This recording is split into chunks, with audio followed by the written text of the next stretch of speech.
Ak bērni, ak jaunieši,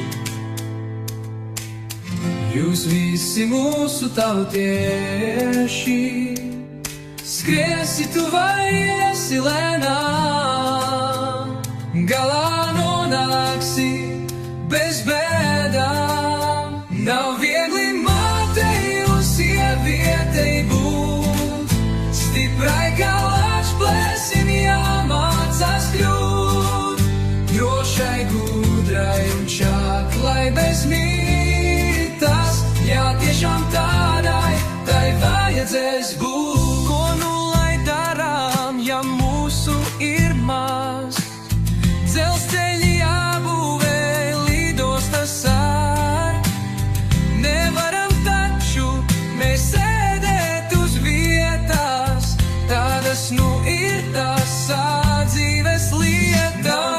Viegli mātei un sievietei būt, stiprai kā lāčs plēsim jāmācās kļūt, drošai, gudrai un čaklai bez mītas.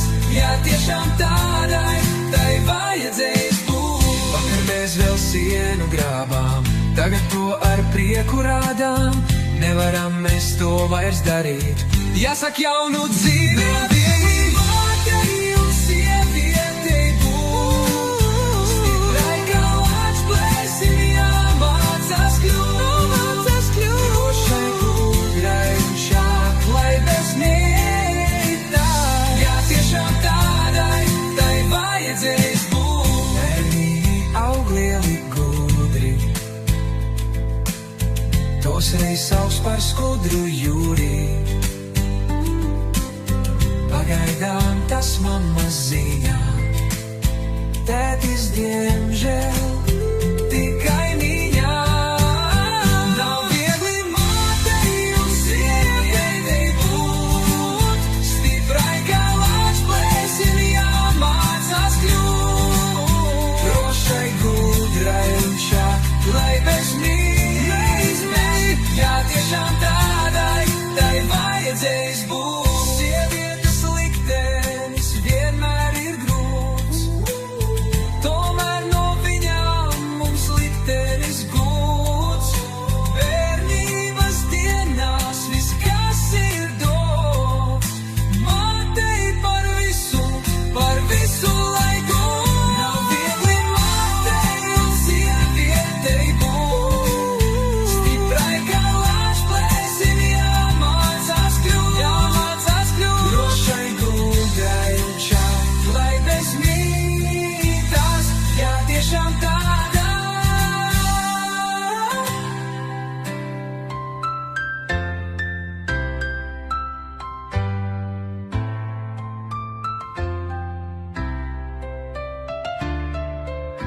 Nav viegli mātei un sievietei būt, stiprai kā lāčs plēsim jāmācās kļūt, drošai, gudrai un čaklai bez mītas.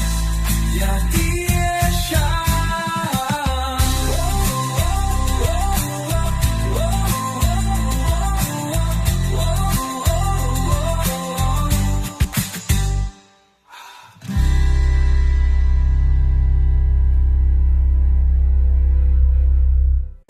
Paldies Veronikai un Genādijam.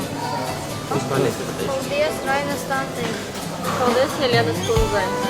Paldies Valerijam. Paldies Māram Ompum. Wow!